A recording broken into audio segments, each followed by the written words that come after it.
Welcome to Level Up, a podcast brought to you by the young adults at CLF. This is a space for you to link with our guests, panelists, to have real conversation with a godly perspective. We're here to talk about life, people, power, money, career, sex, entertainment, or you name it. So come through for the topic, stay for the argument, leave with a vibe. Welcome to Level Up. Hi, my name is Crystal Daly Thompson. I'm so happy to be here again on the Level Up podcast. This is where we talk about topical issues and, how do we view some of these issues from a Christian perspective. And of course, I have a big friend, Adrian. Would you again one more time? Yes, Adrian here together with you. I'm very happy that you would have me back. You never run me. Not me, that the show would have us, because, as we say, I wonder if we chat too much, them long way, they won't come back. That's why I got an invite. Come and chat too much, apparently. Yes, I've been told the same thing many times over. But anyway, that's not the reason we're here. We want to talk about today politics, Jamaican youth and politics. Easy, right? Well, maybe. I know. Sarcasm. Yeah. Politics, we've often been told, oh, don't talk about politics and religion. But we have to talk about it. It has to be discussed.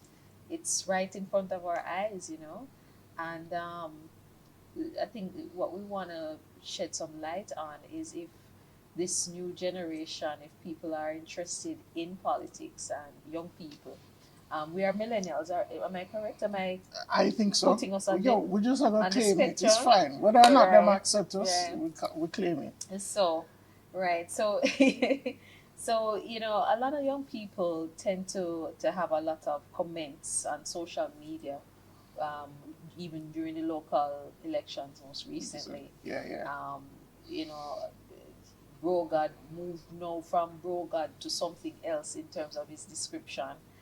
Some of the things being said about our honorable Prime Minister have not been very honorable. Yeah. And Yeah. we've been used to this bipartisan type of politics forever, It's like I remember this movie, was it Get Alive? One of those movies, locally produced movies, and I remember one of the actors said to the young man when he was showing him the JLP and the PMP, him say, them are Satan, we are Jesus, right? And in some way or another, sometimes people in Jamaica, we kind of ascribe certain vibes or certain perspective towards a particular political party, And But politics generally, there seems to be, I don't know if you call it an apathy or an uncaring approach, but I mean, millennials, and I think it only got worse younger than us. Yeah. There isn't that engagement with the political process. They tell you them don't think it matter. I mean, that's debatable. We can talk about that. But there's also just it's more than just not really caring. I think there is a active dislike and disdain for that political process and just what it looked like and how it feels. And you will hear one thing come out of the radio, but when you engage with the people around you or the people that that article or what the government has said they're doing is describing, you hear a completely different reality. So you're like, what am I? Where you're between a rock and a hard place. Like, how are you supposed to even make a choice? Because one could argue that you're choosing between a slap with the left hand or a slap with the right hand. Either way, I get slapping up, but you're just choosing left from right. So you might as well not choose, and whichever slap you slap you. Yeah. So this now begs the question: do young people, want to vote? Do the youth want to vote? Meaning people who are at voting age. I don't think you're sending the kindergartners to go vote. Yes, certainly not. Do they want to vote? Do you see that? Do you feel that? In our among our peers and so on. Do you have a sense? You know what my father would say to me, as he has said to me, is not whether or not you want to vote, you have a responsibility. Right. Funnily enough, I came across an article that was talking about when different people got the right to vote, right? And they were using they were looking at England. Yeah. And no, the dates might not be completely right, but I think England became a democracy in the late 1700s, around like 1770 or something like that. Yeah. And only the nobility could vote. Then in I think 1832, only landowners could vote, and so you had to pass a certain test, certain level of wealth to be able to vote. That's when your opinion or your franchise was deemed to be worthwhile and could count. Men got the vote, I think, in 1867, and then women got the vote in 1918. I thought it was much longer than that, to be fair. I thought that men had the vote for hundreds of years before, or at least maybe 100 years before women did. And you can look at that and say, wow, from generation to generation, because you could argue in between only the wealthy being able to vote and the common man being able to vote, the difference is only one generation. Yeah. Based on And that, yeah. when I look at what politics and voting look like for my parents, it looks very, very different from us. So the environment is different. The question I would throw back is, well, with the truth that no, many of the people in my generation and worse younger don't want to vote. But do we view it solely as a right and option, or is it more like a responsibility? I think that's the question you should ask. Is it a responsibility? My father would argue, yes, it's your responsibility to go and exercise your franchise. Some people could point it to the sacrifices that were made to give us this right. Right. But at the same time, as good a story as that is, that don't faze me. I'm like, sure, self-determination is important. Why don't phase it all? You see, why you go get me into trouble? It don't faze me because the context in which they were pursuing it, I think the argument could be made it may have mattered more, right? Because the structures that they were struggling against were the stakes were bigger. Like we're talking about whether or not you are going to have your laws determined by a class that is not collective, that don't represent you at all. Or if the laws will be made by people that are representative of the collective of the people. That's not the fight that we have today. That's why when you ask a young person if they're voting, they aren't thinking, yeah, I need to vote because there's this oppressive class that's going to put laws in place to benefit only them and destroy my life. That's not the reality that most Jamaicans would see. So that's why I would answer the question that I appreciate the sacrifice, but I think most of the benefits may have been reaped already. But at the same time, I would argue that voting no is more than just a right, it's a responsibility because the people in power have real power. Yeah, that's true. But I would also say that people should see the power of that right to vote. Yes, because you say, oh, the benefits might have been reaped already, but there are other greater benefits to be reaped. Maybe, yeah. So it makes no sense as the younger generation that we argue about certain things, that we complain, that we talk about corruption that we spoke about in one of the episodes. Right? And we do not take action to address some of those concerns. And to address some of those concerns is by voting. I think we've developed a culture to think that, if one little person out of the 3 million people in Jamaica who might or might not vote, I won't impact anything. I won't make a difference. I won't cause any change, or we don't think voting means anything really if it's not tied into the excitement around political time and all of that. You know, what have we done to really stimulate the minds of young people to think in a more rational way, to see the impact that a government can have on its people over time if the right persons are not put in place. And if I don't see that, you know, I have a stake in this to ensure the right Yeah, persons yeah. are put in place. You know, I guess we have to try to, you know, communicate that more, find better ways to let the ordinary person see their vote as impacting Valuable. change. You know what I mean? So I think we have to change some of the perspectives in Perspectives. terms of Okay. voting. You know, I want to talk about too, like, we're a colony. I mean, we've been enslaved, oppressed, right? Okay. If you say so. Yeah, of course, yes, we're free now. I mean, if you say so. Man, you sound like a particular popular artist, you know, careful, right? But you know, we've come through some very horrible times, some oppressive As a times nation, yeah. as a nation, and you know, how dare we have a voice because of the color of our skin. And you know, we gained human adult suffrage in the 1940s, and that in itself was a big deal for us to be able to have a say. We could even have a say if we sleep or we wake, or how Yeah, many yeah, children we yeah. should have, right?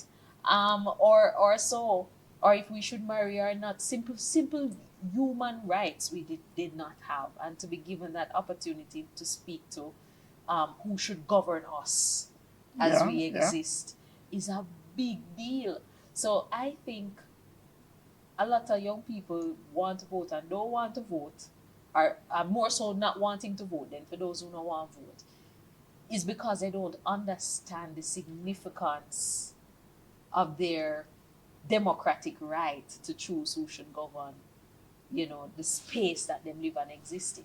Would you say that the impact of the decision is the same now as it was back then? Not necessarily, but it has its place now in a different Frame. perspective. Yeah. All right. All right. Tell me about that different frame then. All right, that different frame now. So I mean, we talk about the human adult suffrage, we talk about the slavery coming out, but now we hear different cries of what is the government doing for young people? It's difficult to Okay. purchase homes. Yeah. Education is hard. You know, to acquire a good education is difficult, or to do tertiary Yeah, studies is difficult, or um, um, you know, medical bills, we're not able to afford good Healthcare. healthcare. Okay. You know, we talk about, it, it's so difficult to feed ourselves. Yeah. You know, what how can we dream to have the 2 to 3 bedroom house, basic, from lower and One to would upper argue. middle. You know, it's difficult. And why is it difficult? It's difficult because of the decisions and the policies that are put in place by the people who lead us, not true? I mean, yeah, yeah, I'd agree with you. You can't. Yeah. I don't think you can separate the effect Yeah. from the decisions, Yeah. right? When you, because I'm sure colloquially you've heard the stories of ballot boxes disappearing, how many thousands of votes gone by the wayside, right? And I'm sure that I mean, in the conversations I've had, you know, those things come back up and people say, what's the point of voting if the game is rigged, right? And my answer to that is one, okay, does that mean you don't try? And then they say, why I must try? And then for me, it goes back to what my dad said. Like, you know, it's hilarious how many things my father has said to me that have come back around and I'm now parroting. Like, I'm sure if he watched this, he would call me and say, yeah, man, I heard you. But for me, it's the responsibility because we need good decisions, right? And I'm not going to argue for either side. But at the same time, there are different approaches from either side, which means that decisions are likely going to be different. If you, as a well-thinking, educated Jamaican, right, you look and recognize that the decisions are going to impact the lives of the ordinary Jamaican, I would argue that you have a responsibility to Yeah. act in the best interest of that ordinary Jamaican. Yes. I mean, we've spoken before, Crystal, about taking part in working for the betterment of society. Your impact as an individual, okay, it might be an outsized impact, right? You might be the next Father Hole or Mother Teresa. You may come up with an organization that does so much for the lives of the ordinary Jamaican. But if not, the decisions made by those that we elect, those are big decisions. Those impact the lives of Jamaicans significantly. Like we can pull on the housing that you've spoken to. There was a decision to establish the NHT. Yeah. Like we could argue now, okay, is it performing well enough now relative to when it was established? You could argue not, but again, another decision needs to be taken to change it. Correct. That decision is going to be made by people. Yeah. Yeah. Or do you think one or the other is going to make the best decision? Yeah. And I think the reason you asked me if the choice then and the choice now to vote or not is different Yeah. is because the things that impact us now and the changes that would have ensued from then from till the now decision. would have been it would have morphed, I guess, or transformed into other things now, where there are demands that then it could not have been met, right? Yeah. So we have to see our part as young people in being a voice to say, all right, it did go so back then. Only did do this with Tankuno, but so we have that media now. so Fair. so Fair. please, we're asking you to do this instead. So far, the arguments that are being put forward to address this matter, which we tell you about, we think X persons are more capable. We will therefore vote for X person just to see if they'll bring it to pass. Okay. You know what I mean? I think we have to try to stimulate people to really see that that is really what it is. We're putting people in place who we believe that they have the knowledge and the skill set to bring about the change we desire based on Okay. the needs we have presently, But you think with all of the corruption and everything that we've seen throughout the years with Jamaican politics, you think Jamaican politics get better? Well, I would argue, so we have a couple of different things that have impacted the big picture, Yeah, right? yeah. So we have things like social media, we have the instantaneous nature of news, you have the democratization of news. Yes. Because, I mean, when my parents were my age, they got news either through a radio broadcast Yeah. or the newspaper, Yeah. right? Those are very effectively controlled. Nowadays, you just go and see an Instagram reel, and it goes faster than any news that could ever travel, right? Right. Also, I would argue that politics just generally is getting worse. Or you could say politics is we're just seeing more of the dark side of it. When you look to our friends in North America, whether you consider Biden and Trump or Trudeau and everybody else, the politics has become more difficult to stomach. I would argue that. I don't think you could realistically say politics has gotten better outside of what we know of the violence of the 80s. Like, that was a high water mark we never want to ever say again. Yeah, man. But at the same time, I would argue that we've seen some change in politics in Jamaica. But I'd go back to my analogy. Do you think that people think that the different parties will impact their lives differently? I mean, I have a view. I think the obvious response is yes. Sorry. a particular party can impact your life. in a different way. Like it can set it down a different path. I do believe that, when one party or the other is in power, the decisions are different. Right. Well, okay. I see where you're going. I see where you're going. You thought I was going somewhere else. Right. Yeah, man. Because I look at the life my father lived. Yes. Like I can tell you, I do believe my life would be very, very different if my father didn't have access to free tertiary education. Yes. That came from a particular party's decision. Yes. Right? Yes, I can't tell you what would have happened if the other party was in. I can't do Yes, that argument. yes. But I can point to that. Yes. We can look at some of the performances to date under a different administration. One could argue that it might have been a better performance. I can't tell you, but what I can say is that it's more than just the left hand slap you or the right hand slap you. Either way, I get slapped. There are differences. Yeah. There are differences that come about from the parties, but at the same time, you can't throw the baby with the bathwater. Even in the case where if the party that you vote for, having decided that they were the better option, don't end up in power, we need a strong opposition because Yes. our political system depends on it. Because if you don't have the check and balance, then, as them said, dog name your supper. Because the heart of man is wicked above, Yes. or deceitful above all things. Yes. And that's exactly what will happen. The deceitful heart of man will move without any boundaries, no consequences or costs if you don't have a reasonable opposition. Yeah. As you were talking, Adrian, what came to me is the question of, is God in politics? Is God in politics? Yes. Does he care?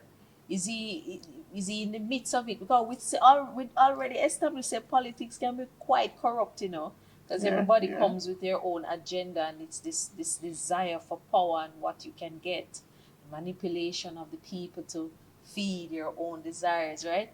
But it's not the case all the time for everybody. Yeah. For any particular party. So it's like, where is God in the middle of all of this? Because you said rightfully that a particular Feel like a party, setup. no man, but that a particular party can make a decision about the country regarding a particular sector, whether it's education or health or housing or social work, and it can transform your life completely. Yeah. So we know that in transforming lives, you're helpful, catapult people into their destiny, or to achieve things that they thought would have been impossible, or even oppressing them too, preventing them Bad from decisions are in there. Yeah. So where is God in the middle of our voting and our choice? I mean, so we believe that God is sovereign, right? Meaning that both the ugly and the wonderful, his hand is there. God don't tempt nobody and them something like that. I just don't want it to be misunderstood. Yes. But where people, and God love people, where people are, God is very much present, right? And God's, you remember that scripture, the heart of the king is in the Lord's hands? Yes. And we know the story of the Israelites coming out of Egypt, and God spoke very authoritatively around that scenario. So I don't think the Christian can come away with the view that it's chance. Yes. Right? But though God is sovereign, do you not still have a responsibility? I would say absolutely. But you ask if God is in politics, I say God is wherever people are. Yeah. Right? And God cares for people. As much as we may see difficult and painful and disgusting things happen in this world, God loved people more than you and I ever could. Yeah. And so if politics is the system by which the people are governed and decisions are made for their well-being, there's no way God not there. Yeah, man. So you think God in politics? Of course. All right. Of course. Just to make sure we're on the same page. I love the perspective. Because what I was thinking about too was just different scenarios in the Bible where you can see God influencing um, rulership over the people, through the kings, and even David governing over Israel, and what I mean, and his impartation in relationship with David, the instructions him give to him, and all these kinds of things.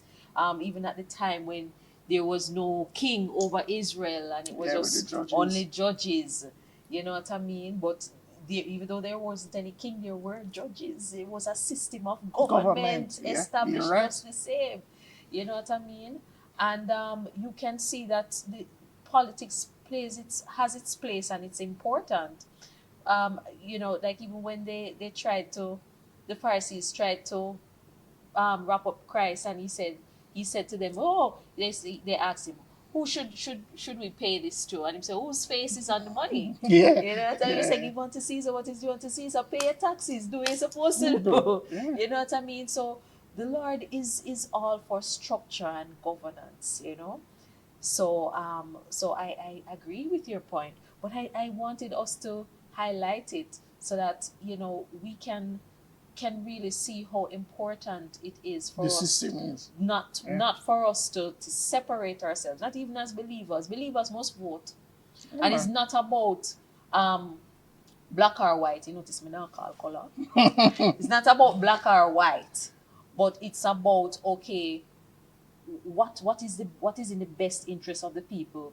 When you look at the facts, when you look at the needs for the country, and what is your opinion on this, you should have a voice in that.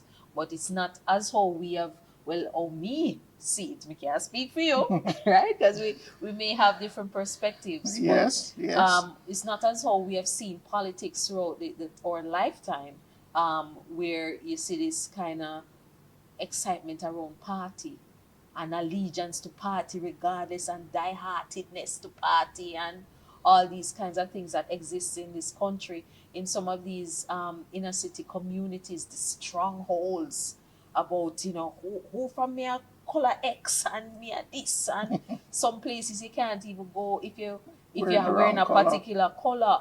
You know what I mean? I remember many years ago I went to a particular mayor's office, and I went in with a certain color. Me just a bit fashionista, put on my clothes and say color match. The man said, why you come down to my office in them colors there? Where you going? You understand me? So those are some of the toxic things that exist in the culture around it. But we want to stimulate people, young people, to say, boy, you have a voice. It's not about black or white. Notice me now call color. I notice. I like it. Right? Keep on the border. But it's about, making a choice as it relates to overall governance. I have a question for you. As you said, toxic, right? Mm-hmm. Can you vote for somebody and not agree with them entirely, or who they are as a person? Yeah. How you reconcile that? How you reconcile that? All right. Remember, that's very subjective. So yeah. So there must be some room for your objective decision to do whatever. If I don't like your guts, if I think you are a harsh ruler, or I think you have some traits that I really don't necessarily appreciate. The person disrespectful, them have no brought up, see. But I know that this particular bill or this agreement or something, once it comes across your table, because I understand your mindset, you'll sign off on it. And I think that that's a very important thing to implement in the society. So I don't necessarily like your approach, but I'll, this now make me go talk about Trump. You see, I was avoiding names. You understand, but we can't call Trump name. You understand me? Trump, this is about we right now, right? Or we're going to avoid other person's names. Okay? The world speaks about Trump. So we see Trump's character, so to speak, and we know who he was as a businessman. We have seen who he is now as a politician, and we see also too how the people who are not for him try to Yeah. rip him apart and show how, horribly he is as a person. But then, as a believer, there are some things, whether or not him a gimmicks and it's a stunt, Yeah. there are some things that he supports, Okay. which are in alignment with my moral convictions. All right. Like even, again, he's against abortion and, Yeah. some other things. And I support those perspectives, but do I necessarily like him as a person and his character? All right. No, I don't. So it's just a matter of weighing things in the balance. So I think that's a very important distinction that we have to make, especially as young people. One, we have to recognize that the people that have gone before us weren't viewed in the same light, Right. Because we never have Instagram, Twitter, what you call the other one? That have all the groups, the secret chat one, Signal. You have Signal and there's Telegram also- groups I didn't know that. sharing all the details of all the politicians' lives. We only Interesting. see what came out in published materials or books that came out long after they've died. So I don't know if we can categorically state that the politicians we have today are worse than the ones that we had before, because the scrutiny on these is much bigger. There's, if Andrew walk out of him house and trip on a step, odds are there's going to be a video caught of it. Yes. Nobody never watched Norman like that, right? There were no phone cameras yes. about. Nobody didn't really care. But perhaps it was in a different form. Who knows? Like, the gossips, the things that were said. Because, I hear of jokes, laughs that are made about Bustamante. And all these things But you that don't are see about no his- video. Nobody his- now cut it and put it on Instagram and it just rotating all the time. Right. So I recognize that one, we have to see that it's a different time. Yes. And I don't even know if I'd call it extending grace, but just being a little bit more realistic, because we know when cameras and mics aren't around, what us and our friends may have said. Yeah. When we speak openly and honestly and you get little correction or rebuke, I say, all right, guess what, me said that. There was nobody recording that. Yes. But I just want to highlight what you said. You can vote for somebody without co-signing every word that leaves their mouth. So when somebody misbehaves and you voted for them, that don't mean you give them license for behave like that. No. Or worse, for do something illegal. Yeah. You made a judgment Yes. to the best of your ability Yes. for them to make the right decisions and then mess up. Yeah. But at the same time, you have to call a spade Yes. and hold them to account when that comes. Yes. Don't protect them and say, well, the other one worse. Yes. No, call yes. a spade. Yes. And I think that it's some of these critical enablers, if you can call them that, for engagement in the political process. Because I tell you, you will be torn to pieces if you just say you support one party or the other. If you go on Instagram tomorrow, right, and put up an orange or a green background and say, I voted. Yeah, you call Trump, so I call color. I voted for this party. Yeah. You're going to have some people supporting you, you're going to have some people tearing you to pieces. Because they're going to assume incorrectly that you co-sign everything that this party does. When you could have said, okay, guess what? Like you said, Trump and abortion. You're like, sanctity of life must be protected. Yeah, man. Sure, you have some problems with how he has lived his life, but the sanctity of life above all else.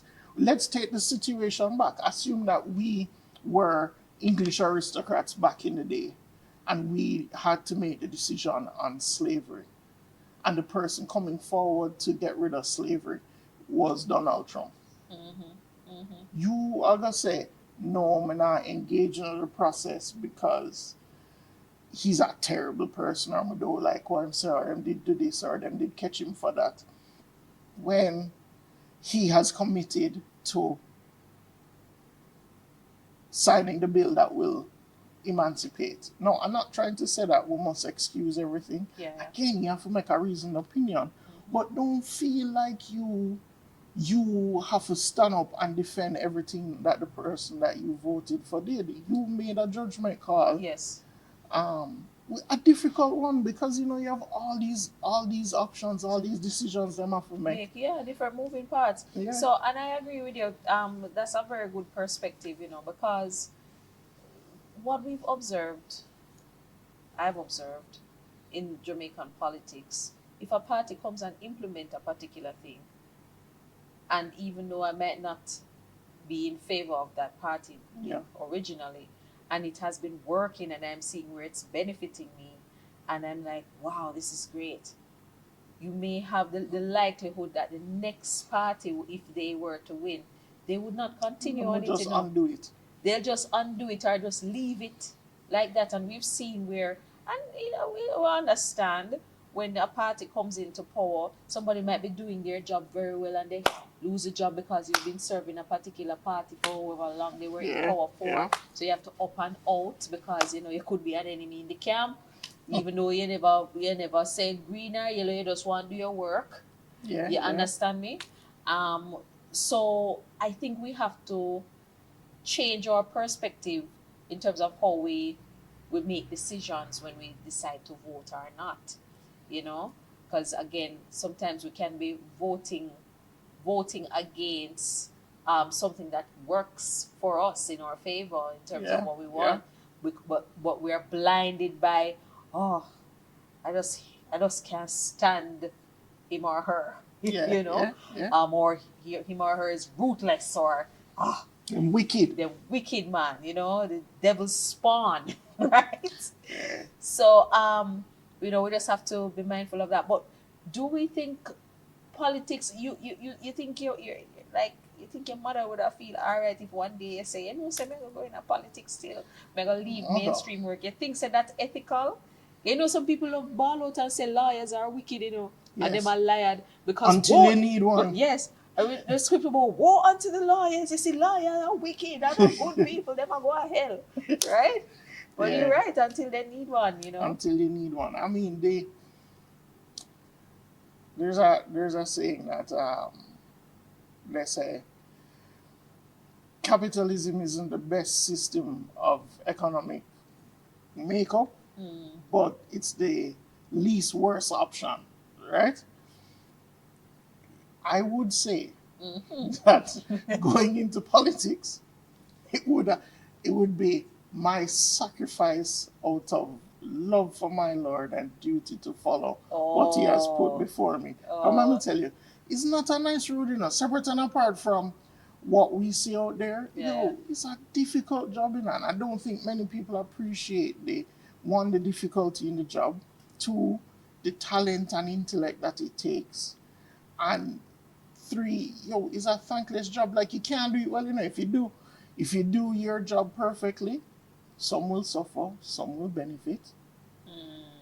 Every decision, you making a decision that will apply to 3 million people, you think everybody's gonna be great? Everybody can't be great. Yeah.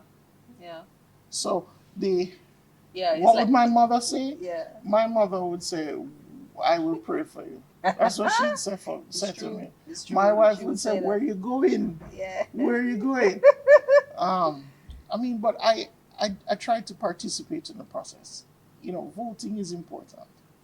But voting isn't the entire process. Yes. You have to engage in the political process. Yes. Because, Crystal, at the system of government, Yeah. like you cannot live within this nation and not be touched by it. Yes. As much, even if you want to call yourself a sovereign nation and you go live up a way and it's you one and you build a big wall, nobody can come through. How the country responds to you doing that is a nature of the decisions that the people in government are going to make. You cannot remove yourself from it, and if you can't remove yourself from it, again, I'll go back to my one line, you have a responsibility. Yes, I agree with you. So, we know there's a lot of talk around Jamaica becoming a republic, which I don't think we're ready for. right? That's my opinion, my little opinion in my little corner, right? I Yeah. hope a lot of people might be trying iron when they hear this part and say, "Oh, we need to be free, and that's why this and that." Yeah. But I don't think we're ready for it as yet. I know the government has, there's a, I don't know if it's the government who established. There's a committee Yeah, man, it's established. them. Is the government established I'm a pretty sure it's committee them. to go through the constitution and different things like Yeah. that. And it's before it's put to referenda. So go. Well, I think they're trying to make the decision on which way it's gonna go. I think that we are ready, but like everything else, we have to make the right decisions. Because What has Barbados done to make them seem so successful, having been become a republic. republic and So I have a fundamental different. Well, I can't judge Barbados. I don't know enough, right? My thing is, if we're just replacing a figurehead, and you want to feel good in your heart that Yeah. the queen or now the king isn't your head of state, yeah. I don't have much time for that. I was like, that don't matter to me at all. We have to use the office to enhance the lives of the Jamaican people, Yeah. the lives, the governance, Yes. the structures. Yes. Outside of that, I don't really. Yeah. I can't say I don't care. Yeah, the reason I say Jamaica is ready for it, I think there's a lot to be reviewed, in the Yeah, man. Constitution, a lot more structures for accountability. The NIA doing them thing, the Auditor General may be doing their thing to ensure that everybody does what they're supposed to do and all these things. But I just think that more of the social psychology and the social political framework of the country needs some healing, right? Before we can go Yeah. take on big people things. But not to say that, um, to become a republic should be something we aspire to, because already I don't see the relevance of the monarchy in our lives anyway. You know what I mean? We are seemingly already sovereign. I mean, what have they done to help us To help or hinder. Yeah, Yeah. I don't see what it is, but it's just probably just another epaulet for them, or a sash or a Yeah. badge to say, this was one colony conquered. I really don't see what they're doing. But Yeah, I think that's fair. yeah, But the conversation can't stop Yeah, here man. Yeah, because man. there's much more discussion to be had. Indeed. But going away lines, we have a responsibility. Yes. We should engage. And because of social media and because of everything, there's so much information. Yes. Make a decision. You may make the wrong one, Yes. but make a better decision the next time and the time after that. Same so. And young people, you must vote. Your vote count. All right. All right. Thanks.